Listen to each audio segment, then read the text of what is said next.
자, 만약에 포지트론이라는 프로그램을 처음 설치하고 실행하면은 아마 이거랑 비슷한 화면을 확인할 수 있을 거예요. 물론 상황에 따라서 요 R 버전은 다를 수 있고, 요 창의 배치 정도나 글자 크기, 이런 것들은 다를 수 있습니다.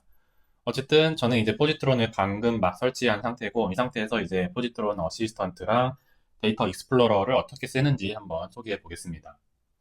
먼저 포지트론 어시스턴트는 여기 액션바라고 이제 부르긴 하는데 어쨌든 여기 메뉴에서 세 번째 요 안경 쓰는 캐릭터 있죠. 요거를 클릭하면은 이제 포지트론 어시스턴트를 사용할 수 있습니다. 그래서 보면은 지금이 2025년 12월인데 지금 기준으로는 프리뷰라고 되어 있어요. 근데 아마 나중에는 정식 버전으로도 되지 않을까라는 생각이 들긴 하는데 어쨌든 이것을 쓰기 위해서 제일 먼저 해야 되는 거는 여기 포지트론 어시스턴트를 활성화해야 됩니다. 그래서 한번 눌러보겠습니다. 그러면 이제 여기 포지트론의 설정에서 이제 여러 가지 옵션들이 나오는데 여기 어시스턴트 에네이블을 여기를 체크하면 됩니다. 이렇게 되면 이제 여기 창이 바뀌고 뭐 지금 활성화되었다라는 알람이 뜨죠. 네.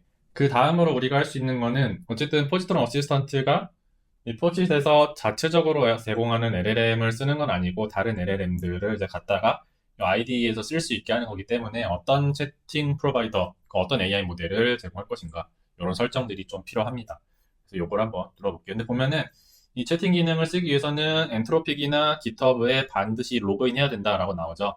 근데 엔트로픽은 아마 쓰려면은 유료여야 될 거예요. 그리고 깃허브는 저는 일단은 유료로 쓰고 있긴 한데 학생의 경우는 학교 이메일을 인증하면은 무료로 쓸 수 있습니다. 깃허브 코파일럿은 그렇기 때문에 여기서는 깃허브를 가정하고 연동을 해보겠습니다. 그래서 이 챗 프로바이더를 클릭해 볼게요.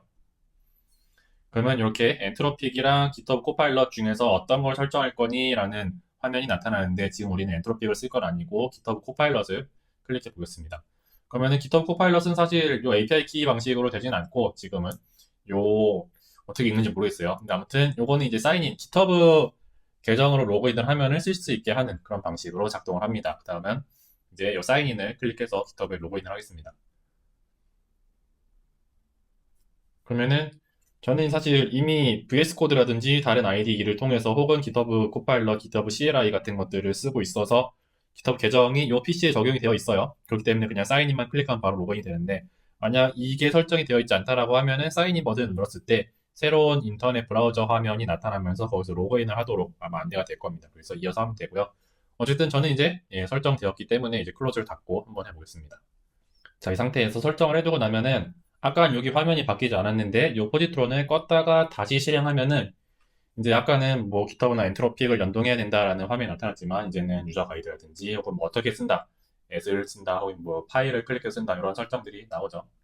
이거를 보면 되고 뭐 헬프를 하면 된다라고 하는데 사실 이거는 깃허브 코파일럿을 쓰는 거기 때문에 사용 방법이 굉장히 유사합니다. 그래서 보면은 파일을 참조하게 하거나 이제 현재 열려 있는 세션을 참조하게 한다든가 이런 것들이 있는데 몇 가지를 언급하고 넘어가자면 첫 번째로 여기에 보면은 에이전트, 에스크, 에딧, 플랜이라는 한 4개 정도의 기능이 있어요. 물론 나중에 시간이 지나면서 바뀔 가능성이 매우 높은데 가능하면은 여러분들은 요 포지트론 어시스턴트 혹은 이제 AI한테 물어볼 때 에스크 모드를 사용하시기 바랍니다. 에스크는 말 그대로 요 AI한테 물어보는 거예요. 코드 내용에 대해서. 에딧은 수정하는 건데 보통 에스크를 하면은 수정할 수 있는 기능도 같이 있습니다. 그래서 무시해도 되고 플랜도 마찬가지로 뭔가 요번에 나온 새로 나온 기능 중 하나인데 어떤 프로그램을 개발하기 전에 약간 기획을 도와주는 그런 기능으로 저는 알고 있어요. 근데 어차피 지금은 우리한테 하나도 쓸모없는 기능이기 때문에 요 두 개는 무시해도 되고 에이전트를 쓰는 경우가 굉장히 많습니다. 에이전트는 뭐냐면 이제 에스크랑 다르게 에이전트는 AI 모델이 포지토리에서 열려있는 코드를 뭐 읽고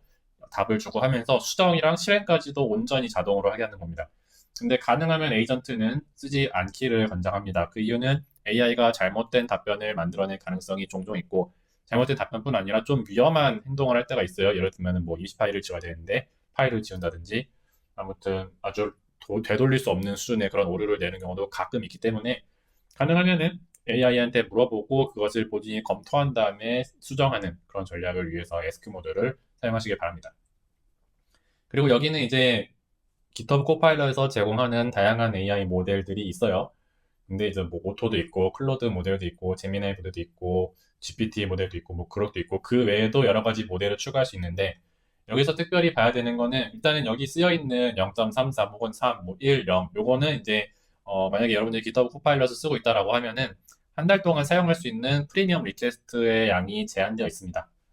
제한되어 있는데 그거를 얼마나 많이 소모할 거냐라는 뜻이에요. 그 말은 여기 붙어 있는 0이 된 GPT 4.1, 4.5 혹은 5 미니, 뭐 그룹 코드 패스트 이런 것들은 아무리 써도 프리미엄 리퀘스트를 토큰을 그렇게 막 쓰지 않기 때문에 마음 편하게 써도 된다라는 거고, GPT-5나 제미나이 혹은 뭐 클로드 이런 쪽에 있는 1은 그냥 쓰는 그대로 정직하게 배수를 쓴다라는 거고, 오퍼스가 아마 최근에 나온 건데 그래서 아마 좀 성능이 높아서 좀 뭐 사용량을 많이 주나 봐. 어쨌든 이런 것이 있어서 우리가 어차피 학습 과정에서는 고성능 AI 모델이나 저성능 AI 모델이나 사실 그렇게 큰 차이를 느끼기 어렵기 때문에 가능하면은 굳이 3배 이런 걸 쓸 필요 없고, 만약에 필요하다라고 하면 1배수를 쓰는 건 괜찮은데 어차피 사용량 제한이 있으니까 그 안에서, 아니면은 0배수로 좀 부담 없이 쓰는 것도 좋다라는 말씀을 드리고자 합니다. 자, 이 상태에서 포지트론 어시스턴트가 뭘 할 수 있는가를 한번 해보기 위해서 간단한 코드를 한번 만들어 보겠습니다. 자, 컨트롤 혹은 커맨드 맥 기준으로 N을 누르면 이렇게 파일이 나타나요. 이 파일을 여기다가 어떤 뭐 코드를 입력할 수 있지만 이 상태에서 쓰면은 뭔가 인식이 좀 빠릿빠릿하지 않은 것 같아요. 무슨 말이냐? 지금은 플레인 텍스트가 아닌데 어떤 우리는 R을 배우니까 이 파일의 이름을 일단은 어쩌고 저쩌고 .r, 뭐 예를 들면 코드 .r이라고 저장을 한 상태에서 이제 AI가 이 코드는, 이 파일은 R 프로그래밍 언어를 다루는 거구나. 그럼 나는 이제 R을 기준으로 답변을 해야겠구나라는 걸 생각할 수 있게끔 먼저 저장을 해보도록 하겠습니다. 그래서 일단 만들고 컨트롤 S, 커맨드 S를 누르면 이렇게 코드를 저장할 수 있는 그런 내용이 나와요. 근데 위치는 사실 뭐 상관없습니다. 상관없지만 저는 그냥 아무 디렉토리나 할 거고, 대신에 이름을 code.r로 지정을 하겠습니다. 그러면 이제 사실 뭐 git은 무시해도 되고, 아까는 없었던 이렇게 r로 나오면서 만들어지죠. 자, 이 상태에서 쓸 수 있는 기능이 몇 가지 있습니다. 자, 첫 번째로 간단한 포문을 한번 써볼게요. 자, 이 코드를 실행하면은 요거 버튼을 누르면 될 거예요. 그러면은 여기 콘솔에 이렇게 1부터 10까지의 결과를 출력하는 코드가 나오는데, 만약에 여기다가 요거를 드래그를 한 상태에서 뭐 마우스를 써서 이렇게 드래그를 해도 되고 뭐 시프트를 누르고 이렇게 드래그를 해도 상관없습니다. 어쨌든 이 상태에서 포지트론 어시스트한테 물어볼 수 있습니다. 이 코드가 의미하는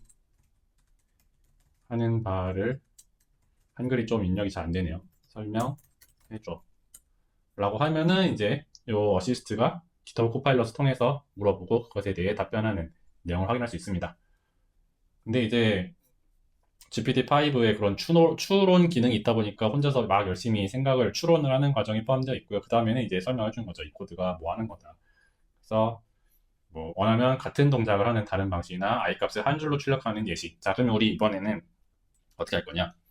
여기다가 컨트롤 혹은 커맨드 I 키를 누르면 이렇게 인라인으로 텍스트를 물어볼 수 있는 기능이 나타납니다.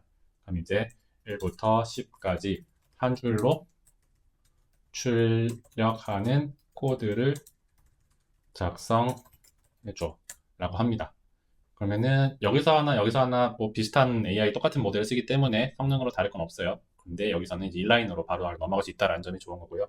보면 이렇게 별다른 설명이 없이 코드가 바로 나왔죠. 그래서 만약에 이 코드를 보고서 괜찮은 것 같다라고 하면 accept, 동의한다 해서 반영을 하면 되고, 컨트롤 커맨드 엔터를 누르면 반영이 돼요. 아니면은 좀 이상한데 내가 원하던 거랑 다른데 라는 생각을 하게 되면은 요거 클로즈 버튼 혹은 ESC 키를 누르면 됩니다. 저는 일단은 accept를 해볼게요. 그다음에 얘도 마찬가지로 실행을 하면 이렇게 한 줄로 출력이 되는 걸 볼 수 있습니다. 이렇게 첫 번째로 에디터에서 인라인 채지 가능하다라는 게 첫 번째고요. 두 번째로는 코드 컴플리션이라고 하는 겁니다. 사실 앞에 예시에서 이미 보여지긴 했는데 코드를 자동으로 완성하는 기능이에요. 자, 이번에는 어떻게 할 거냐? print 1 to 10 secured value라고 해보겠습니다. 이 말은 1부터 10까지 제곱을 출력하겠다라는 거예요. 그래서 보면은 자동으로 이 코드를 AI가 인식해서 자동으로 이렇게 완성해 주는 것을 볼 수 있고, 이 상태에서 여기를 마우스를 갖다 대서 억세트를 누르거나 뭐 아니면은 다른 선택지를 만든다거나, 혹은 아까 여기 인라인체에서 봤던 것처럼 ESC를 눌러서 취소할 수도 있습니다. 혹은 탭키 바로 눌러볼게요. 그럼 이렇게 자동 완성해 주는 걸 볼 수 있고, 마찬가지로 얘도 실행을 하면은 제곱을 보여주는 거를 알 수 있죠. 그 다음에 조금 더 나아가서 이번에는 1부터 100까지 합을 계산하는 아니지, 1부터 100이 아니라 n까지의 제곱을 출력하는 함수를 만들어줘 라고 해보겠습니다. 세 번째 기능이요. 세 번째, 에이전트. 에이전트라는 표현을 저 별로 안 좋아하는데, 일단은 공식 표현에서는 에이전트라고 쓰고 있기 때문에 이거를 써보겠습니다. 이 말은 뭐냐면, 우리가 보통 코드를 짤 때는 사람이 쓰고, 그 다음에 뭐 여기서 콘솔에서 실행을 하고, 그 다음에 오류가 있으면 고치고 하는 과정을 거치는데, 아예 그러한 코드 생성 과정 전체를 AI 에이전트랑 함께 하겠다라는 겁니다. 그래서 x크에다가 원하는 명령어를 입력을 합니다. 그러면은 얘가 열심히 이제 고민을 하겠죠. 고민하는 동안 좀 기다려 봅시다. 사실 1부터 n까지 제곱 출력하는 함수 같은 거는 굉장히 간단한 내용이라서 AI 안 쓰고 바로 하는 것이 더 빠른 경우가 많은데, 나중에 여러분들이 하는 작업의 양이 커지거나 뭔가 좀 복잡한 노동이 필요하다던가 라고 하면은 이제 AI한테 시켜서, 이제 사람은 요거를 검수 한번 하고 그 다음에 코드를 반영만 하면 되기 때문에 훨씬 더 간단해지는 거죠. 그래서 보면 이제 AI가 다 만들어 있습니다. 그래서 다음 함수는 1부터 n까지 정수 제곱을 출력하고 벡터를 뭐 보이지 않게 합니다. 유효성 검사까지 포함했다고 해요. 그러니까 n이 이제 숫자일 때는 사실 제곱을 계산할 수 있는데, 예를 들어서 함수에다가 뭐 ABC와 같은 문자를 입력해버리면 우리가 제곱을 할 수 없겠죠. 그렇기 때문에 그런 것도 한다라는 건데, 코드를 반영하는 방법은 한 세 가지 정도가 있습니다. 그렇지만 일단 하나씩 보여드릴게요. 첫 번째로는 여기 코드 창에 보면은 이런 식으로 아마 이 팝업 비슷한 게 뜰 거예요. 그래서 첫 번째로는 요 버튼이 아마 요 코드에 있는 내용 전체를 카피하는 내용입니다. 그래서 얘를 누르면은 사실 아무것도 보이지 않지만 우리가 사용하는 PC의 클립보드에 요 코드가 복사되어 있습니다. 그래서 컨트롤 B를 하면은 바로 갖다 쓸 수 있다라는 게 있고요. 여기 첫 번째가 카피 방식입니다. 두 번째로는 요건데 잘 안 씁니다. 근데 얘는 어떤 거냐면은 add in cursor position이라고 할게요. 무슨 말이냐? 지금 여기 에디터에서 여기 커서가 있죠? 이 위치에다가 이 코드를 그대로 집어넣겠다라는 뜻입니다. 커피랑 비슷하죠? 그런데 얘는 이제 커서를 이렇게 왔다 갔다 했을 때 여기다가 바로 붙여넣냐, 아니면 클릭 한 번을 넣냐, 이런 차이가 있어요. 근데 저는 보통 이거 잘 안 쓰고, 세 번째로 이제 굉장히 제가 제일 많이 쓰는 거는 이제 이 코드점 열려있는 에디터의 코드 파일에다가 바로 알아서 반영을 해주는 겁니다. 그래서 딱 보면은 얘는 사실 크게 막 바뀌는 게 없어서, 그러니까 이런 식으로 이전의 내용을 참고해서 수정하는 경우가 많습니다. 그래서 만약에 일단 이대로 해볼게요. 요거 없애고 함수만 추가했는데, 마찬가지로 아까 우리 인라인 제한이나 코드 컴플레이션처럼 억셉트 하거나 ESC로 캔슬할 수 있습니다. 근데 만약에 여기서 n이 아닌 다른 아니다 x라는 분수를 사용하도록 함수를 수정해줘 라고 해보겠습니다. 그러면 이 코드에서 n이 아니라 x를 쓰게끔 하는 새로운 코드가 나오겠죠. 근데 보통 이 경우는 요 함수를 뭐 어쩌고 뭐 squares to x가 되지 않을까 싶은데, 그 함수를 이런 식으로 나오는구나. 이렇게 하기 때문에 얘를 만약에 수정을 하려면은 얘를 지운 상태에서 해야 되겠죠. 그런데 그러니까 얘를 지우고 얘를 복사해서 붙여넣자라고 하니 요 뒤에가 계속 달라붙고, 마찬가지로 얘도 커서의 내용이 그대로 들어가기 때문에 이 불필요한 내용들, 이미 있는 내용들이 그대로 다시 한번 추가되게 됩니다. 그런데 이렇게 이 코드에다가 바로 반영하는 방식을 사용하게 되면은, 자, 이 코드를 읽고 수정이 필요한 부분만 AI가 알아서 작동을 합니다. 그래서 전체, 그러니까 수정되는 부분이 이제 빨간색에서 초록색으로 바뀌었다, 이렇게 두 군데가 바뀌었다라는 걸 보여주고, 필요하면은 각각 keep, 그러니까 이 코드 수정을 반영한다, 반영하지 않는다, 이런 방식으로 수정할 수도 있고, 혹은 여기 오른쪽 아래 이제 지금은 두 개인데 나중에 코드 수정이 많으면은 한 열 몇 개 되거나 할 때도 이거는 일괄적으로 다 반영을 할 수 있게 하는 그런 방식입니다. 이런 식으로 포지트론 어시스턴트를 사용할 수 있다라는 걸 설명을 드렸고, 얘는 굉장히 GitHub 코파일럿의 사용 방법과 유사합니다. 사실상 유사하기 때문에 그냥 이렇게 쓰면 된다. AI를 통해서 우리가 R을 조금 더 프로그래밍을 쉽게 할 수 있다, 이렇게 생각하시면 되겠습니다. 자, 이어서 포지트론의 데이터 익스플로러 기능도 한번 사용해 보겠습니다. 이걸 위해서 일단 우리가 데이터가 있어야겠죠. 그렇기 때문에 여기에 이전에 작성했던 코드들은 싹 다 날려버리고 예시 데이터를 한번 써보겠습니다. 자, 라이브러리를 통해서 팔머 펭귄즈라고 하는 데이터를 사용할 거예요. 그러면은 이렇게 되고, 자, 이 콘솔에서 팔머 펭귄즈에 있는 어떤 데이터가 있는지 이렇게 세 개가 있죠. 근데 일단은 이 펭귄즈라고 하는 데이터셋을 한번 엔터를 입력해 보겠습니다. 그러면 이런 식으로 이제 344개의 펭귄이 뭐 종 어느 섬에 서식하는지, 그다음에 아마 이게 불이랑 뭐 발갈키, 체중, 뭐 성별, 나이 뭐 이런 게 있을 거예요. 근데 이 데이터를 어떻게 포지트론에서 볼 수 있는가입니다. 보는 방법은 여러 가지가 있는데, 그래도 아무래도 제일 확실한 거는 일단은 이 팔머 펭귄즈라고 하는 데이터를 그냥 여기 베리어블에 띄우고 싶어서 임의로 그냥 데이터셋이라는 변수로 저장을 하겠습니다. 그럼 이렇게 데이터셋이라는 거에 펭귄즈가 들어가는데, 자, 요 데이터셋, 요 펭귄즈 데이터셋을 보는 방법은 두 가지 정도 일단 생각하면 됩니다. 첫 번째로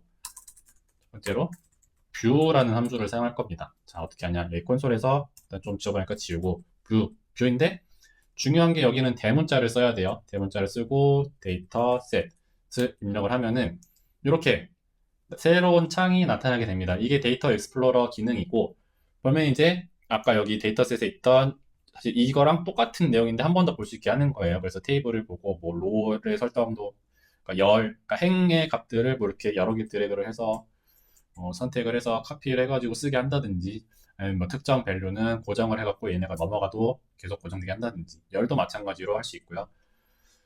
열도 이렇게 고정을 하거나 할 수 있는데, 추가로 얘는 이렇게 정렬이 가능합니다. 정렬이 가능하고 요거를 누르면은 될 줄 알았는데 안 되네요. 어쨌든 얘도 뭐 컬럼도 있고 정렬 취소한다든지 이런 것도 있고, 그 다음으로 열에서 있는 기능 중에 하나가 필터라는 기능이 있죠. 근데 요거 종으로 하지 말고 요걸로 합시다. 요 불이 길일 건데 요걸로 합시다. 발인가 아무튼 이 상태에서 애드 필터 할 겁니다. 어떻게 할 거냐? 37, 뭐, 이 값이 그러니까 있는 데이터만 고르게, 없는 데이터만 고르게, 혹은 이것보다 큰, 혹은 뭐, 이 범위 내에 있는 필터, 이런 식으로 하는 건데, 예를 들면 여기다가, is less than, 이것보다 작은, 40보다 작은 데이터만 보이게끔 필터를 적용해 보겠습니다. 그럼 아마 얘가 41, 42 이런 애들이 없어지겠죠. 이런 식으로 필터를 해서 데이터를 쭉 익스플로어 할 수 있는 기능이 있다. 이게 필터 기능이고요. 자, 로, 컬럼, 그 다음에 필터 요거를 봤습니다. 그 다음으로 요거 이제 필터가 여기 추가되니까 이렇게 없애면은 다시 원래 있던 데이터들이 쭉 나오는 거 볼 수 있고요. 그 다음에 뭐 데이터에서 이 데이터가 어떠한 형식인지, 팩터인지, 뭐 더블인지, 인티저인지, 뭐 캐릭터는 안 나왔지만 이런 것들을 볼 수 있겠고, 그 다음으로 있는 게 요 부분인데, 이거 이름을 뭐라 했는지 잘 모르겠어요. 근데 크게 중요하지 않습니다. 근데 어쨌든 얘는 데이터의 각 열의 전체적인 분포를 바로바로 확인할 수 있는 겁니다. 원래는 그 얘를 이렇게 접을 수 있는데, 예전에 RStudi오에서는 이런 식으로 볼 수 있는 기능들은 지원을 했어요. 똑같이 마찬가지로 정렬은 됐고, 그런데 열의 고정이나 이런 것들 안 됐는데, 여기서 추가된 기능이 데이터의 분포를 봐가지고, 요 아델리 펭귄이 전체 44개가 있고, 뭐 젠투가 124개가 있고, 이런 식으로 전체 분포를 볼 수 있게 하고, 여기 보면 이제 데이터 중에 결측치가 몇 개 있는가, 그러니까 몇 개 있고 몇 퍼센트가 있는가 이런 것들 볼 수 있고, 얘네는 사실 팩터이기 때문에 뭐 정렬의 의미가 없지만 이런 식으로 숫자 값으로 크기를 비교할 수 있는 경우는 전체적으로 분포가 어떻게 되는가 이런 것들도 바로바로 볼 수 있습니다. 소트 옵션도 뭐 정할 수 있고요. 그다음에 추가로 여기 왼쪽에 있는 이 화살표를 클릭하면은 데이터의 자세한 통계치를 확인할 수 있습니다. 결측치가 몇 개 있고 최소가 몇 개, 최소 값이 몇, 미디안 혹은 평균이 몇이고 뭐 이런 것들을 확인할 수 있기 때문에 예전에는 우리가 이제 데이터를 한번 쭉 볼 때 EDA라고 해서 뭐 탐색적 분석을 하기 위해 뭐 서머리 데이터셋이라든지 글림스였나? 아무튼 이런 뭐 아니지 이런 것들을 써야 했는데 볼 필요 없이 바로 뷰 함수를 통해서 볼 수 있다라는 거죠. 두 번째로 요 데이터 익스플로러 실행할 수 있는 방법은 간단합니다. 사실 이 뷰를 입력하는 것도 번거롭거든요. 어떻게 하냐? 이 데이터셋에서 이 표 아이콘을 클릭하면 됩니다. 뷰 데이터 테이블이라고 하죠. 그래서 보면 똑같은 화면이 나옵니다. 그래서 바로바로 할 수 있고, 데이터 테이블이나 팁을 이런 식의 데이터 형식에 대해서 바로 탭을 눌러서 데이터 익스플로러를 볼 수 있다라고 설명이 되어 있어요. 그래서 우리가 데이터 과학에서의 어쨌든 데이터 탐색이나 계략적인 분포 혹은 이제 데이터 전처리를 할 때 어떻게 해야 될지 견적을 짤 때 데이터 익스플로러를 사용하면은 포지터론에서 사용하면은 굉장히 잘할 수 있다. 이런 식으로 이해하면 됩니다.